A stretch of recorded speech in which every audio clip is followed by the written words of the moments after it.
ताक कभी पीने का, दूध कभी पीने का। ताक हमेशा दोपहर को पीना, दूध हमेशा रात्रि को पीना, और जूस हमेशा सकाळी। सकाळी जेवणानंतर ज्यूस पीने का, दुपारी जेवणानंतर ताक पीने की, रात्रि जेवणानंतर दूध पीने का।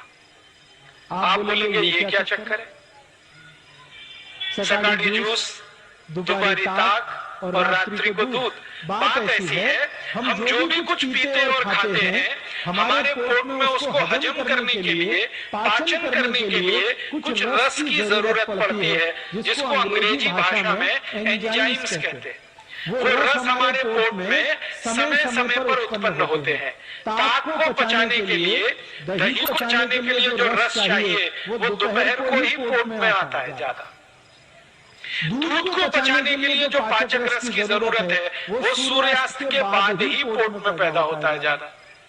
और जूस को पचाने के लिए जिस पाचक रस की जरूरत है वो सकाळी सबसे जास्ती होता है। इसलिए नियम बना दिया गया, सकाळी जेवणानंतर ज्यूस, दुपारी जेवणानंतर ताक, रात्रि जेवणानंतर दूध।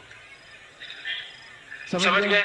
अब आप ये बहुत सारी आई और ताई यहाँ जो बैठी है वो ये कहेगी, हम तो हमारे बच्चों को सुबह सुबह दूध पिला के स्कूल भेजते हैं। आयुर्वेद कहता है कि सुबह का समय दूध पीने के लिए अच्छा नहीं है। सबसे अच्छा समय दूध पीने का है वो शाम को है। तो आप क्या पिलाएं सुबह सुबह बच्चों को? जूस पिलाइए, संतरे का रस पिलाइए, मौसमी का पिलाइए, द्राक्षी का पिलाइए, टमाटर का पिलाइए, गाजर का पिलाइए। कुछ नहीं है तो नींबू की शिकंजी ही पिला दीजिए, सबसे सस्ता। और जितने दिन ऊस खाने को मिलता है, जितने दिन, 3 महीने 4 महीने, तो सकाळी ऊस का रस जरूर पीने का, नाश्ता नंतर, जेवण नंतर। आप बोलेंगे इसमें क्या है? ये जो ऊस का रस है ये अद्भुत है। इसकी सबसे बड़ी विशेषता है कि इसमें भरपूर मात्रा में कैल्शियम है। और हमारे शरीर की ये जो हड्डियां होती हैं, इनको बनाने के लिए कैल्शियम सबसे जास्ती उपयोग में आता है। और जूस जो है, ऊस का रस, उसमें सबसे जास्ती कैल्शियम। फिर दूसरे नंबर पे सबसे जास्ती फास्फोरस है। कैल्शियम और फास्फोरस अगर किसी ऊस में, किसी रस में है तो वो तो सबसे अद्भुत है। इसलिए ऊस का रस जितने दिन मिले जरूर पीना। क्या क्या फायदा होगा? हड्डियां मजबूत होंगी, शरीर में चुस्ती फुर्ती रहेगी, ताकत बहुत ज्यादा आएगी। और मैं आपको एक माहिती देता हूँ, जो ऊस का रस पी सकते हैं सुबह सुबह, उनको जिंदगी में कभी भी काविड़ रोग नहीं हो सकता। काविड़ समझते हैं मराठी में? जॉन्डिस, आंखें पीली पीली हो जाती है, लघवी एकदम पीली आने लगती है, शरीर टूट जाता है, बिस्तर पे लेटना पड़ जाता है। और काविड़ की दुनिया में औषध नहीं है। एलोपैथी के किसी भी डॉक्टर से पूछेंगे वो कहेगा काविड़ की औषध नहीं है, ये तो अपने आप ही ठीक होता है। डॉक्टर कहेगा आराम करो 20 दिवस, 25 दिवस, 30 दिवस। लेकिन इस काविड़ को होने नहीं देना, इसकी सबसे बड़ी ताकत है ऊस के रस में। तो उसका रस पिए, सुबह सुबह बहुत अच्छा होता है। और मैं इसलिए भी कह रहा हूँ ऊस का रस पीने को कि सारे के सारे भारतीय नागरिक रोज सकाळी 1 गिलास ऊस का रस पिए, तो भारत के जो शेतकरी ऊस उत्पन्न करते हैं वो सब श्रीमंत और कोटिपति हो जाए।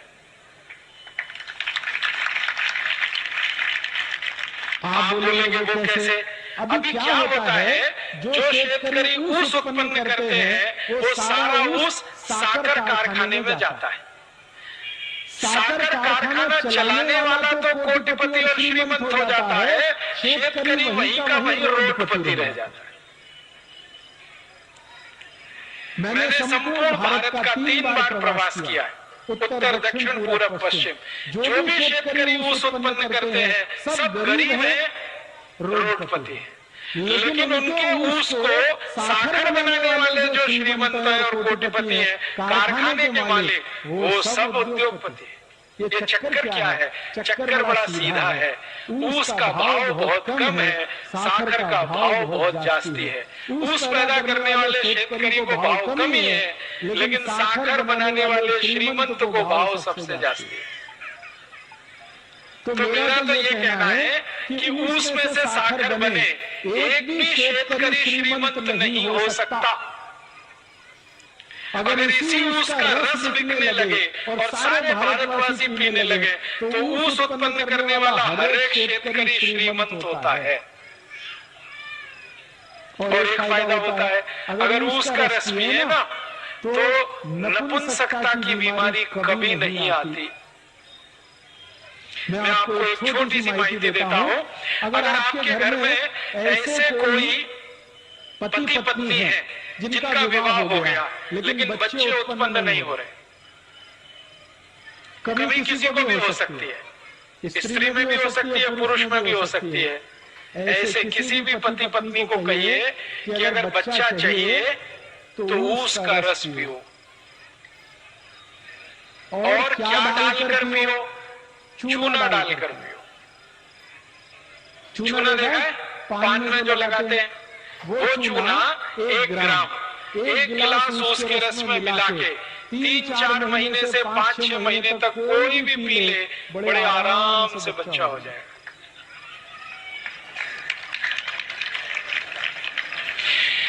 और ऐसी स्थिति में तो सबसे जल्दी बच्चा होगा जब पुरुष के वीर्य में शुक्राणुओं की कमी है और इस कारण से बच्चा नहीं हो रहा है। उनके लिए तो ये अचूक औषध है, ऊस का रस और थोड़ा सा चूना। ये ऊस का रस और चूना दुनिया की सबसे अद्भुत औषध है। आप इसको पी सकते हैं। गुर्दे दुखने का अगर रोग है ना, तो भी इसको पी लीजिए, गुर्दा दुखना कम कर देगा। कांधा दुखता है, कमर दुखती है, संधिवात हो गया है, ऊस के रस में चूना मिला के पीजिए, बहुत अद्भुत परिणाम। बार बार कागड़ होता है, ऊस के रस में चूना मिला के पीजिए, और अच्छे परिणाम।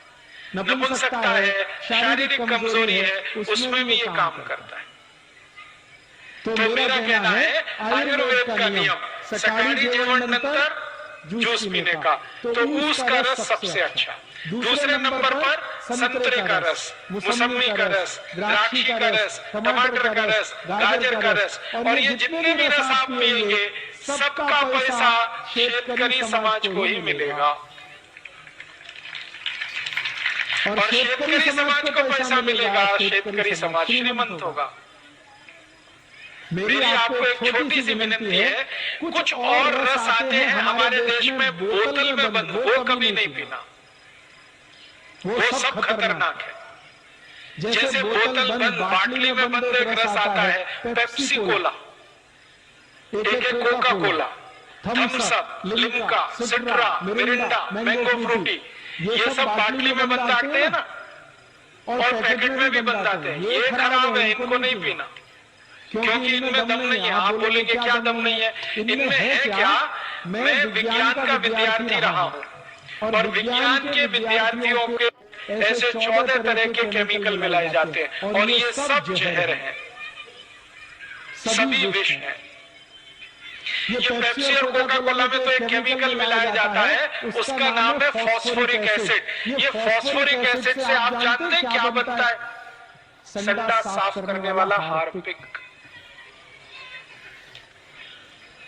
आपने टीवी जाहिरात देखा? हार्पिक, वो संडास पात्र पे डालो, 2 मिनट में फ्लश करो, झकाझक सफेद कर देता है। वो कैसे कर देता है? उसमें एसिड मिलाया हुआ है जिसको तेजाब कहते हैं, और उसका नाम है फॉस्फोरिक एसिड। वही एसिड पेप्सी कोका कोला में भी मिलाया जाता है। तो एक बार मैंने सोचा कि हार्पिक से अगर संडास साफ हो सकता है, तो पेप्सी से भी होना चाहिए, क्योंकि दोनों में एसिड है। तो मैंने मेरे घर में करके देखा। मैंने मेरे घर में क्या किया, 1 महीने तक संडास साफ नहीं किया, खूब गंदा हो गया, एकदम पीला पीला कचरा जमा हो गया उसमें। फिर मैं पेप्सी और कोका कोला की बाटली लेके आया और संडास पात्र पे गिराया, और 2 मिनट के बाद पानी से फ्लश किया। संडास पात्र झकाझक सफेद, एकदम व्हाइट एंड व्हाइट, एकदम नीट एंड क्लीन। वो दिन से मैंने एक जाहिरात शुरू किया है, ठंडा मतलब टॉयलेट क्लीनर। ठंडा मतलब कोका कोला नहीं है, ठंडा मतलब टॉयलेट क्लीनर। अब मुझे बड़ा दुख होता है कि पढ़े लिखे श्रीमंत लोग ये टॉयलेट क्लीनर गटागट पीते रहते हैं। जास्ती एजुकेटेड जास्ती पीते रहते हैं। Engineer, doctor, chartered accountant, manager, professor सब संडा साफ करने वाला पानी पी रहे। किसी के लग्न प्रसंग में जाते हैं ना तो फोकट में मिलता है, तो 2-2, 3-3 बाटली गटकते हैं। और पीने वाले घर में अकेले नहीं पीते, कोई मेहमान आ गया उसको भी पिलाते हैं। एक तरफ कहते हैं अतिथि देवता होता है, देवताओं को ही सट्टा साफ करने का पानी पिलाते हैं। और कुछ अतिथि अपने घर में ऐसे आते हैं जो कहते हैं ठंडा लाओ, माने हमको सट्टा साफ करने का पानी पिलाओ।